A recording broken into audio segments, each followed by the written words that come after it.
नमस्कार प्रिय साथियों, बहुत बहुत स्वागत है, बहुत बहुत अभिनंदन है आपका अपने YouTube चैनल अमृत ज्ञान में। प्रिय साथियों, आज हम बात करने जा रहे हैं एक ऐसे योग के बारे में जो यदि किसी जातक की कुंडली में बनता है तो यह योग जातक को ज्ञानवान और धनवान तो बनाता ही है, साथ ही में ऐश्वर्य और वैभव को प्रदान करने वाला यह चमत्कारी योग है। वैसे तो आपने देखा होगा कि ज़्यादातर कुंडलियों में ये योग का निर्माण तो होता है, परंतु इस योग का लाभ हर लग्न के जातक को नहीं मिल पाता। आज इस वीडियो के माध्यम से हम जानेंगे कि आखिर ये योग, जिसे गजकेसरी योग कहा जाता है, ये किस लग्न के जातक को ये पूर्ण लाभ देता है और किस लग्न के जातक के लिए यह योग किसी काम का नहीं बल्कि यह योग एक दुर्योग होता है। आज हम बात करेंगे गजकेसरी योग, जो कि गुरु और चंद्र से बनता है। तो प्रिय साथियों, देर न करते हुए हम शुरू करते हैं मेष लग्न से कि यदि मेष लग्न के जातक को यह योग अगर बनता है और किस किस प्रकार से बनेगा और किस किस प्रकार का लाभ देगा, ये आइए हम इस वीडियो के माध्यम से शुरू करते हैं।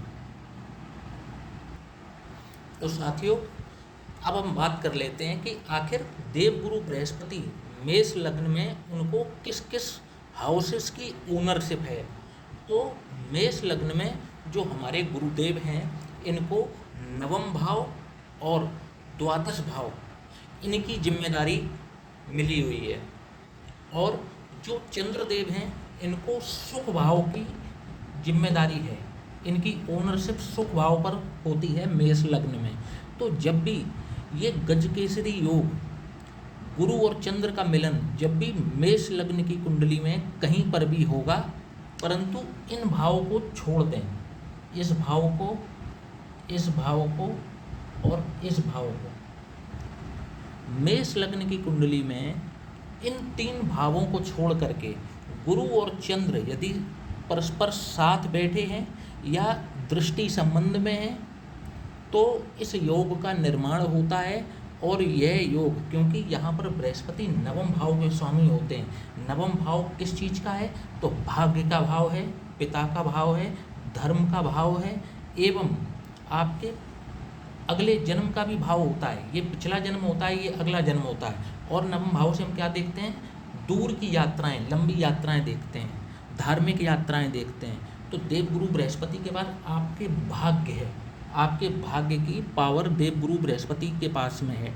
और चंद्रमा जो कि फोर्थ लॉर्ड हैं, तो आपके समस्त संसार के जो भोग हैं और सुख हैं, ये सुख भाव के स्वामी बनते हैं चंद्र। तो जब भी मेष लग्न की कुंडली में, लग्न में द्वितीय भाव में, तृतीय भाव में, चतुर्थ भाव में, पंचम भाव में, सप्तम भाव में, नवम भाव में, दशम भाव में एवं एकादश भाव में जब भी गुरु और चंद्र की युति होती है, तो यह अकेला योग मेष लग्न के जातक को सब कुछ देने में समर्थ होता है। आप देखेंगे कि किसी भी जातक की जन्म कुंडली में जब भी गजकेसरी योग का निर्माण होता है और वो जातक मेष लग्न का है, तो आप देखेंगे कि ऐसे जातक का जन्म ही ऐसे परिवार में होगा जो कि पहले से या तो धन संपन्न होगा, या उस जातक के जन्म लेने के बाद से ही उसके माता पिता को आर्थिक तरक्की या आर्थिक ऊंचाइयां मिलना शुरू हो जाती हैं। और ऐसे जातक के पास में धन संपदा की किसी भी प्रकार की कोई कमी नहीं होती है। जातक धनवान तो होता ही है, साथ में ज्ञानवान भी होता है और महाज्ञानी भी होता है। और यह योग जीवन में जातक के संघर्षों को शून्य कर देता है। अगर कोई जन्म कुंडली में और कई तरीके के अगर दोष निर्मित हैं भी, या ऐसे कुछ दरिद्र योग भी बने हुए हैं, परंतु इस योग की वजह से, गजकेसरी योग की वजह से जातक को एक अच्छा जीवन अवश्य मिलता है मेष लग्न की जन्मपत्री में। अब गजकेसरी योग कैसे निर्माण होगा? या तो केंद्र भाव में गुरु चंद्र की युति हो जाए, और या फिर चंद्र कुंडली से देखेंगे कि चंद्रमा से या तो लग्न में गुरु हों, चतुर्थ भाव में गुरु हों, सप्तम में गुरु हों या दशम भाव में गुरु हों, तो इस गजकेसरी योग का निर्माण हो जाता है। लग्न कुंडली से भी देखते हैं इसको और चंद्र कुंडली से भी देखते हैं। यदि उदाहरण के तौर पर देख लीजिए, जैसे मेष लग्न, ये लग्न है मेष लग्न, तो ये रहे गुरु, ठीक है, और चंद्रमा यहीं पर विराजमान हो जाते हैं, तो ये लग्न कुंडली में बन गया आपका गजकेसरी योग, ठीक है। अब अगर देख लेते हैं चंद्र कुंडली, अब चंद्र कुंडली में आप देखेंगे यदि कि चंद्रमा विराजमान, मान लीजिए कि यहाँ पर है, अब चंद्रमा से 1 2 3 4 चतुर्थ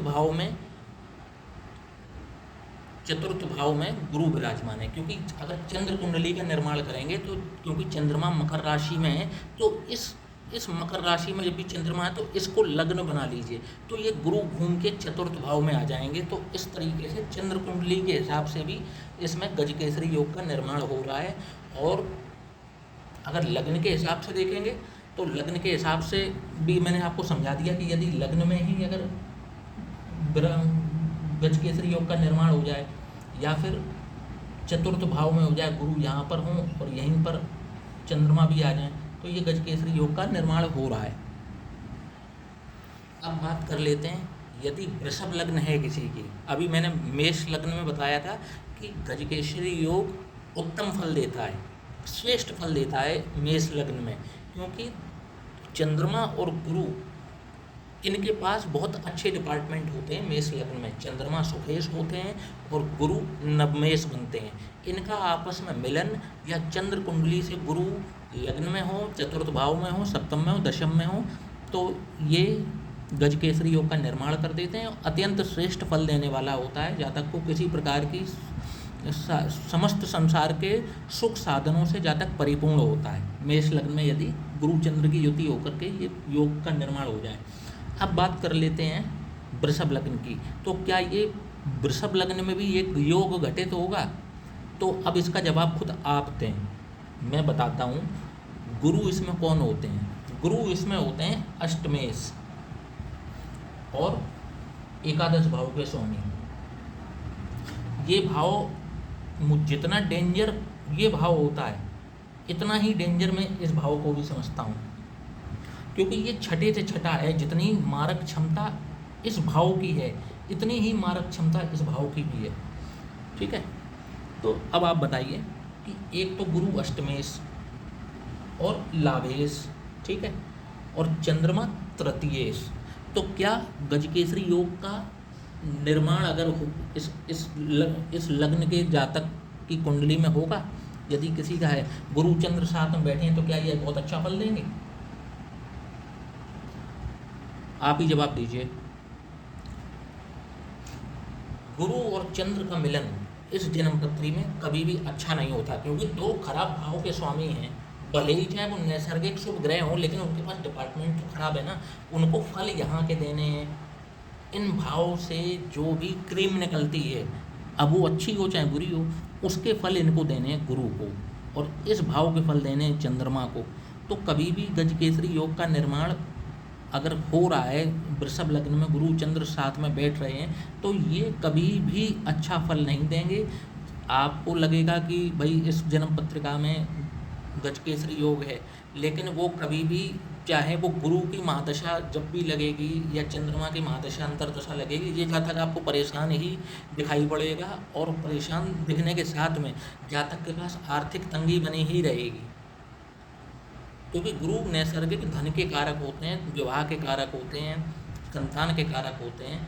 और चंद्रमा भागदौड़, छोटी मोटी यात्राएं, छोटे भाई बहन, पराक्रम, यहाँ पर चंद्रमा बनते हैं। तो वृषभ लग्न में ये दोनों ही ग्रह मारक स्थिति में होते हैं। जब भी इनका मिलन होता है तो ये इनकी मारक क्षमता और ज़्यादा बढ़ जाती है। तो इस योग का निर्माण वृषभ लग्न में के लिए अच्छा नहीं है। अब बात कर लेते हैं, अब प्रिय मित्रों अगर बात की जाए मिथुन लग्न की, तो मिथुन लग्न में चंद्रमा को सेकंड लॉर्ड होते हैं। यह भाव धन भाव तो है ही, कुटुंब भाव है, कुटुंब भाव भी है, लेकिन ये भाव एक मारक भाव भी है। तो जिसमें चंद्रमा की लॉर्डशिप होती है। और इसके बाद में जो गुरु हैं, गुरु इसमें सप्तमेश बनते हैं और दशमेश बनते हैं। तो गुरु के पास तो 2 केंद्र के भाव हैं, इसलिए गुरु इस जन्म पत्रिका में एक अच्छी भूमिका में है। और चंद्रमा भी धनेश होने के साथ साथ चंद्रमा मार्केश भी हैं। तो इस जन्म पत्रिका में गजकेसरी योग का निर्माण तो होगा, लेकिन वो योग 50% ही आप मानकर चलिए कि उसके प्रभाव पूर्ण बलशाली नहीं होंगे, परंतु ठीक ठाक आपको मिलेंगे। गजकेसरी योग के आपको मतलब धन से, अगर मान लीजिए कि गुरु चंद्र की युति यहाँ हो जाती है, गुरु और चंद्र धन भाव में बैठ जाते हैं, तो ये अत्यंत श्रेष्ठ है। धन भाव में धन वृद्धि है, क्योंकि गुरु नैसर्गिक धन के कारक भी है, और गुरु यहाँ पर आके उच्च के भी हो जाते हैं 5 अंश तक। कर्क राशि में गुरु उच्च के होते हैं, और चंद्रमा के साथ में यदि ये युति धन भाव में होती है तो अत्यंत श्रेष्ठ कही जाती है, और इसके पूर्ण लाभ मिलते हैं अगर ये युति हो जाती है। इसके बाद में अगर यह युति दशम भाव में हो जाए तो भी ये युति श्रेष्ठ है। हालांकि केंद्र के किसी भाव में भी होती है तो ये युति अच्छी ही कही जाएगी, परंतु मेष लग्न में जो युति थी उतनी अच्छी नहीं होती, लेकिन फिर भी ये युति अच्छी है और अच्छे परिणाम जातक को देने में सक्षम है मिथुन लग्न में। अब बात कर लेते हैं कर्क लग्न की। तो कर्क लग्न में अब चंद्रमा स्वयं लग्नेश है, ठीक है, और गुरु के पास 6th ओनरशिप है, 9th ओनरशिप है। और जब भी कोई ग्रह जिसके पास एक डिपार्टमेंट अच्छा हो और एक डिपार्टमेंट खराब हो तो उस ग्रह को कारक ही माना जाता है। अब इस अवस्था में देखा जाए तो गुरु, क्योंकि यहाँ नवम भाव के स्वामी होते हैं, और चंद्रमा जो कि लग्न के स्वामी होते हैं, जब भी इनका आपस में परस्पर युति होती है केंद्र स्थान पर तो ये अत्यंत श्रेष्ठ लाभ देने वाली होती है, क्योंकि एक तो ये केंद्र और त्रिकोण का मिलन हो जाता है। तो अब यहाँ केंद्र भाव में कहीं पर भी गुरु और चंद्र की युति होगी कर्क लग्न में, या इसमें चंद्र कुंडली को ड्रॉ कर लीजिए। जैसे मान लीजिए 4, 5, 6, 7, मान लीजिए कि यहाँ पर चंद्रमा यहाँ पर बैठा है तुला राशि का, ठीक है। तो अब इसको बना लीजिए, चंद्रमा को लग्न बना लीजिए, ठीक है। अब गुरु विराजमान है कहाँ पर, जैसे मान लीजिए मेष राशि में गुरु, ठीक है। तो अब क्या हुआ कि कर्क लग्न में चंद्रमा से गुरु सप्तम हो गए, तो ये गजकेसरी योग का निर्माण हो गया, ठीक है। तो कर्क लग्न की कुंडली में अत्यंत श्रेष्ठ फल देने वाली है जातक को।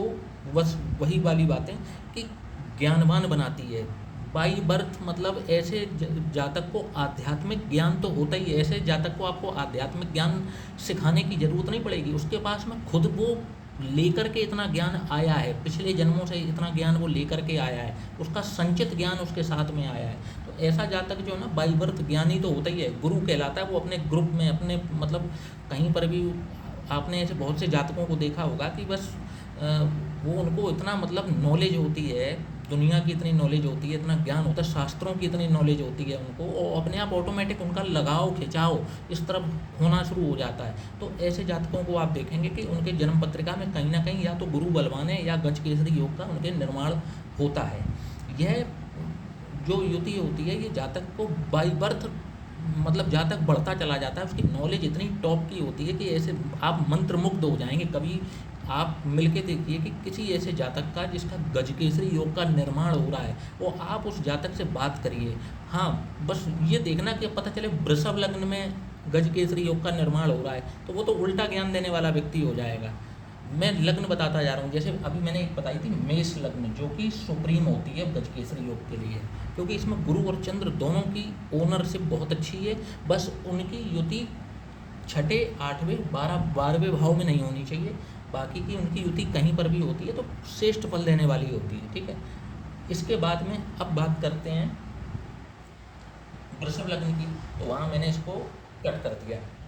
यहाँ मैंने 100% दे दिया मेष लग्न में। यहाँ पर आप इस योग का ना कोई इसका बिल्कुल बेकार है ये। अब तीसरे मिथुन लग्न की बात कर लेते हैं। मिथुन लग्न में मैंने इस युति को 75% दिया है कि अगर यह युति मिथुन लग्न में है तो 75% अच्छे परिणाम देती है। कर्क लग्न के लिए यह युति अगर है तो 100% रिजल्ट देती है और बहुत अच्छे श्रेष्ठ परिणाम देखने को मिलते हैं। और उस पर भी एक सोने पे सुहागा वाली बात है कि गजकेसरी योग का निर्माण हो जाए कर्क लग्न में, ठीक है। और इन्हीं दोनों में से किसी की महादशा चल जाए, जहाँ तक पहुँच जाएगा अपने, मतलब उसे जिस लक्ष्य पर पहुँचना है, जो उसने अपने मन में सोच रखा है, ऐसा जातक इस दशा महादशा के दौरान शिखर पर पहुँच जाएगा। जब भी ये महादशाएं चलेंगी गुरु की, चंद्र की, वो महादशाएं नहीं भी चलती हैं तब भी महादशा में प्रत्यंतर दशा, अंतरदशा, सूक्ष्म दशा चलती ही रहती है। तो इस योग का जो लाभ है जातक को पूरी जिंदगी मिलता रहता है। अब बात कर लेते हैं कि यदि यह युति सिंह लग्न में हो तो सिंह लग्न में गुरु के पास तो अच्छा भाव है, पंचम भाव के स्वामी होते तो अष्टम के भी स्वामी हैं, लेकिन मैंने वही वाली बात की, अगर कोई भी ग्रह यदि एक अच्छे भाव का स्वामी है और दूसरे बुरे भाव का स्वामी है तो उसका परिणाम अच्छा ही देखने को मिलता है, वह ग्रह कारक हो जाता है। जैसे आप देखेंगे कि तुला लग्न में, वृश्चिक लग्न में, मेष लग्न में और वृषभ लग्न में खुद लग्नेश जो हैं वो या तो रोगेश होते हैं या अष्टमेश होते हैं, क्योंकि उनकी एक राशि लग्न में पड़ती है तो दूसरी या तो इस भाव में पड़ेगी या इस भाव में पड़ेगी। तो फिर क्या वो बुरे ग्रह हैं? नहीं, वो कारक ग्रह होते हैं। जो लग्नेश होता है वो कारक ग्रह होता है और शुभ परिणाम ही देता है। अब क्योंकि सिंह लग्न में गुरु पंचम के स्वामी होते हैं, परंतु जो चंद्रमा है ये व्यय भाव के स्वामी हैं। तो इस जन्म पत्री में जब भी गुरु चंद्र की युति होगी इन भावों में, या चंद्रमा से जब भी गुरु बैठेंगे चंद्र कुंडली के हिसाब से गजकेसरी योग का जब भी निर्माण होगा, तो ये युति जो है वो आपको देखेंगे तो 50% ही अच्छे फल देती नजर आएगी। अब खराब इसलिए नहीं क्योंकि गुरु यहाँ पर अच्छे भाव के स्वामी हो रहे हैं। अब चंद्रमा यहाँ पर व्यय भाव के स्वामी होते हैं, लेकिन वो लग्नेश के मित्र भी हैं, तो इसलिए इतने बुरे परिणाम देखने को नहीं मिलेंगे। जब भी गजकेसरी योग का निर्माण सिंह लग्न में होता है तो अच्छे परिणाम देखने को मिलते हैं, जातक को सब कुछ देने वाली यह युति बन जाती है। अब बात कर लेते हैं, अब जब भी यह युति कन्या लग्न में बनेगी तो अब इसमें गुरु सुखेश हैं, सप्तमेश हैं और जो चंद्रमा है वो लाभेश बनते हैं। तो मिथुन लग्न में भी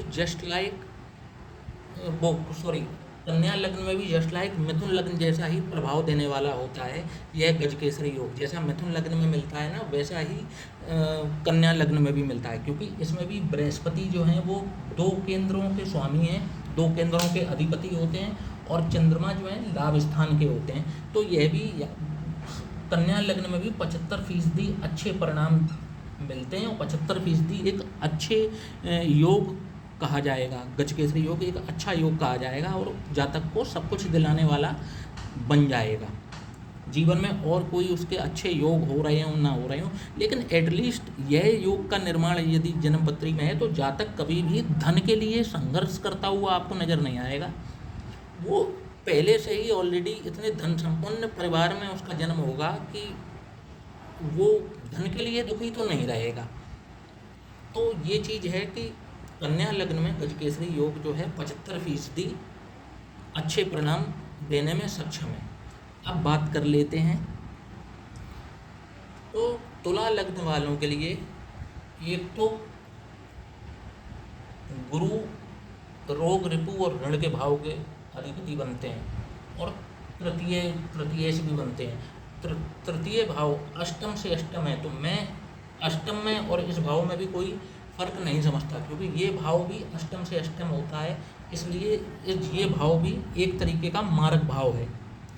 तो तुला लग्न में गुरु बिल्कुल भी अच्छे नहीं होते और इनके परिणाम कभी भी अच्छे देखने को नहीं मिलते तुला लग्न में। परंतु अब यहाँ पर चंद्रमा है, चंद्रमा लग्नेश का शत्रु है, परंतु चंद्रमा की जो ओनरशिप है वो 10th हाउस की है। तो यदि देखा जाए तो तुला लग्न में, क्योंकि यहाँ पर चंद्रमा ठीक ठाक है और गुरु यहाँ पर मारक है, मार्केश हैं, तो इस वजह से तुला लग्न में अगर आप देखेंगे कि यदि इस योग का निर्माण होगा तो आपको 50% अंक मिलते हैं गजकेसरी योग के। इसमें ये जातक को कुछ ना कुछ लाभ दिलाने वाला यह योग जरूर होगा, क्योंकि इसमें एक ग्रह जो है वो केंद्र भाव का स्वामी होता है और समग्रह होता है। तो समग्रह और गुरु भी जो हैं वो देखा जाए तो नैसर्गिक शुभ ग्रह हैं, परंतु उनके पास ओनरशिप ऐसे हाउसेस की है कि यहाँ पर गुरु कुछ कर नहीं सकते, ज़्यादा शुभ परिणाम नहीं दे सकते। इस वजह से तुला लग्न में भी यह योग कुछ बहुत ज़्यादा विशेष करने वाला नहीं है। अब बात कर लेते हैं वृश्चिक लग्न की। तो जब भी साथियों हम बात करेंगे वृश्चिक लग्न की, तो इस वृश्चिक लग्न की कुंडली में गुरु एक तो होते हैं धनेश और एक होते हैं पंचमेश, जो कि अत्यंत शुभ भाव होते हैं वृश्चिक लग्न के लिए। अब और जो चंद्रमा होते हैं ये भाग्येश होते हैं। तो अब क्या है ना, पंचम से पंचम का मिलन और नवम से नवम का मिलन, ये अत्यंत श्रेष्ठ योग बनेगा वृश्चिक लग्न के जातकों के लिए।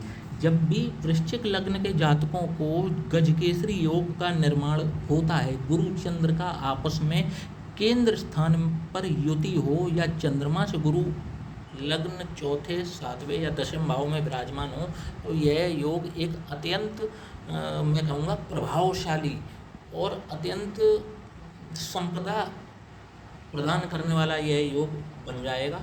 और वृश्चिक लग्न वालों को यह योग 200% लाभ देता है, 200% लाभ देने वाला बन जाता है।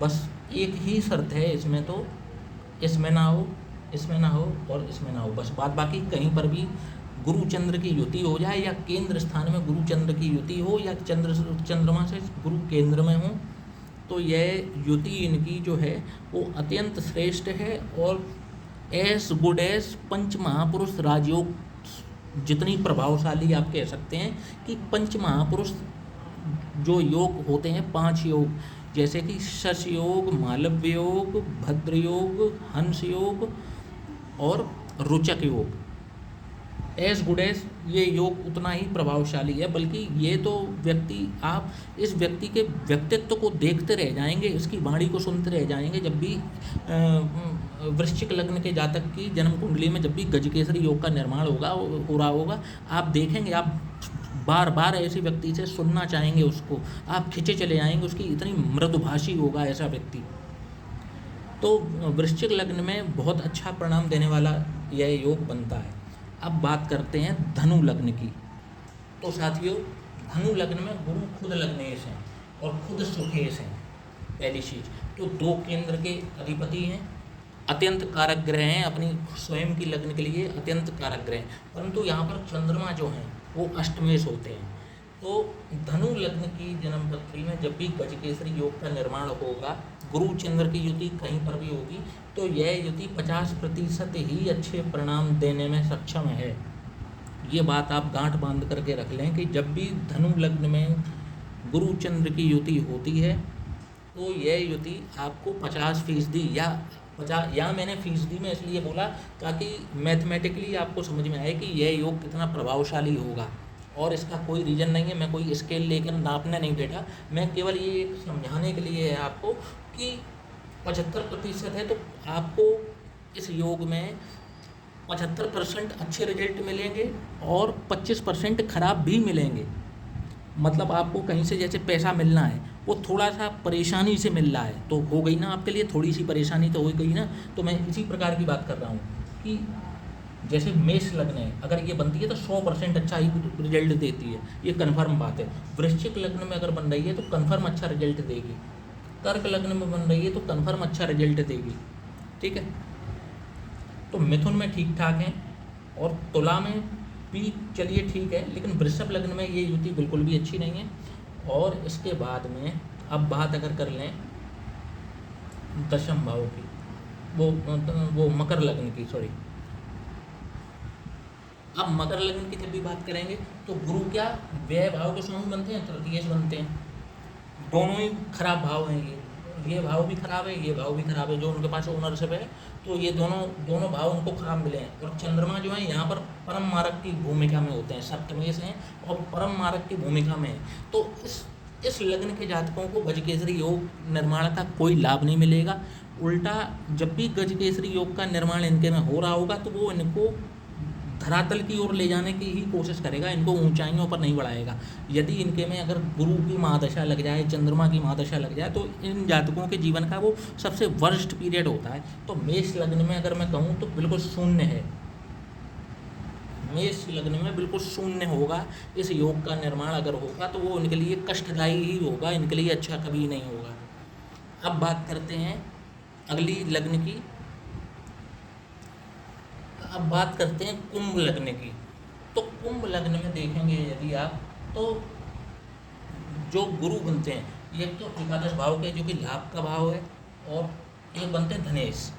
तो अब देखिएगा आप, एक बड़ा ही रोचक तथ्य है इसमें कि ये भाव जो है ये छठे से छठवा है, ठीक है।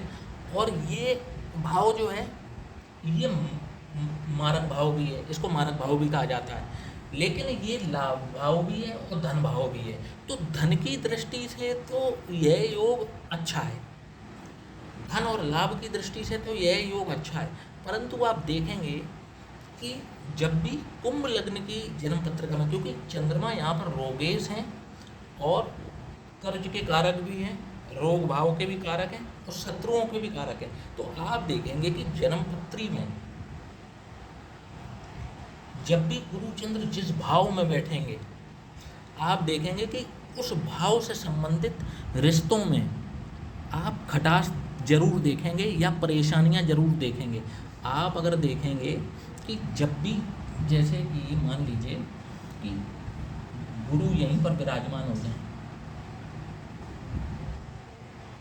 चंद्रमा भी यहीं पर विराजमान होता है, तो धन की दृष्टि से तो यह योग बहुत अच्छा है। जातक पर धन संपदा, प्रॉपर्टी है और इन सब चीज़ों की कोई कमी नहीं रहेगी।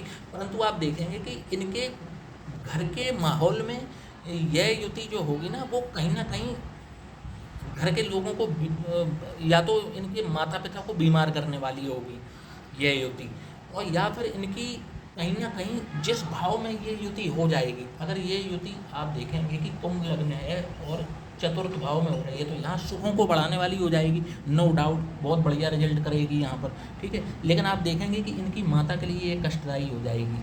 आपको लग रहा होगा माता के लिए श्रेष्ठ है, लेकिन माता के लिए, क्योंकि ये चंद्रमा यहाँ पर रोगेज हैं, ये रोग उठा के इस भाव पर पटक दिए आके, रोग इस भाव पे आके के पटक दिए, यहाँ बन जाएगी तो पिता के लिए कष्टदायी बन जाएगी।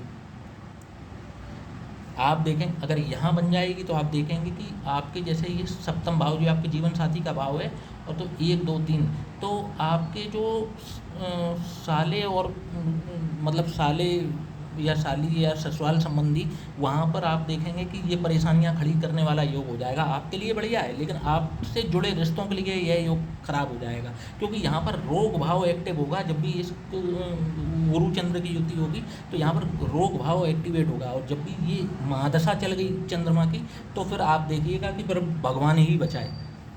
तो अब बात कर लेते हैं मीन लग्न की। तो यदि साथियों मीन लग्न की बात करें तो यहाँ गुरु बृहस्पति बने लग्नेश और दशमेश, अत्यंत श्रेष्ठ भाव, 2 केंद्र के स्वामी, और जो चंद्रमा बने पंचमेश, तो यहाँ पर केंद्र त्रिकोण का मिलन, अत्यंत श्रेष्ठ फलदायी, और गुरु खुद 2 भावों के, अत्यंत प्रभावशाली भावों के ओनर, लग्नेश, खुद लग्नेश और दशमेश, और चंद्रमा पंचमेश। तो यहाँ पर गजकेसरी योग सर्वोत्तम फल देने में सक्षम है, और मीन लग्न के जातकों को गजकेसरी योग का संपूर्ण लाभ मिलता है, और जीवन में सब कुछ प्रदान करने वाला बन जाता है। और ऐसे जातकों का आप देखेंगे, वैसे भी मीन लग्न के जो जातक होते हैं ये धनवान घर में ही इनका जन्म होता है, ये कभी भी बहुत गरीब आपको दिखेंगे नहीं मीन लग्न के जातक। एक तो ये बात भी होती है, 75-80% आप देखेंगे कि जितने भी मीन लग्न के जातक हैं ये कभी भी बहुत ज़्यादा कभी गरीब परिवार में इनका जन्म नहीं होता। तो आप देखेंगे कि गजकेसरी योग का मीन लग्न में भरपूर, या मैं यूँ कहूँ कि 200% रिजल्ट देखने को मिलता है। यह योग जितना देखने में सुंदर होता है, इतनी इससे भी ज़्यादा सुंदरता यह जातक के जीवन में अवश्य बिखेरता है। तो आशा करता हूँ प्रिय मित्रों कि आपको समझ में आया होगा। आपसे कई ज्योतिषी कह देते होंगे जिनको जानकारी नहीं होगी, अरे आपके में तो गजकेसरी योग है, आपकी तो बल्ले बल्ले, आपको तो गुरु की महादशा लग जाएगी, आपको बहुत अच्छा होगा। लेकिन वो ये नहीं देखते हैं कि आपकी आखिर लग्न है कौन सी, और गुरु और चंद्र कहीं आपके रोगेश, अष्टमेश और व्ययेश तो नहीं है। यदि ऐसे हैं और फिर आप अगर ये कह रहे हैं कि आपको गजकेसरी योग का संपूर्ण लाभ मिलेगा, तो मुझे ये समझ में नहीं आता कि मिलेगा कैसे।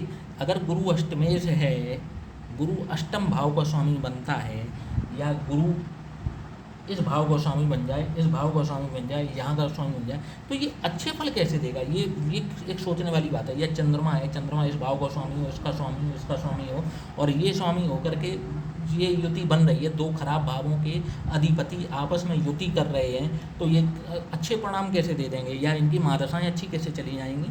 तो बस यही देखने को रहता है।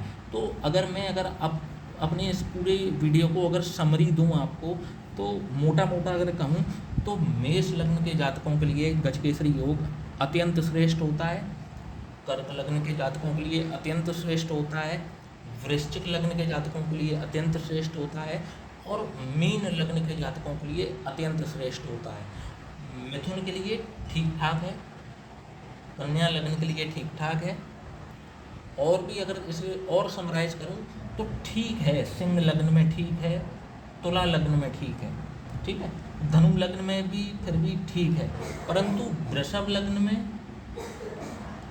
और मकर लग्न में, वृषभ लग्न में और मकर लग्न में यह योग किसी काम का नहीं है, और इसमें बिल्कुल भी अच्छे परिणाम देखने को नहीं मिलते। आशा करता हूँ कि आपको इस वीडियो के माध्यम से कुछ ना कुछ जानकारी अवश्य हुई होगी। तो चैनल को लाइक और शेयर और सब्सक्राइब करना ना भूलिएगा। इसी के साथ में अब विदा लेने का समय आ गया है।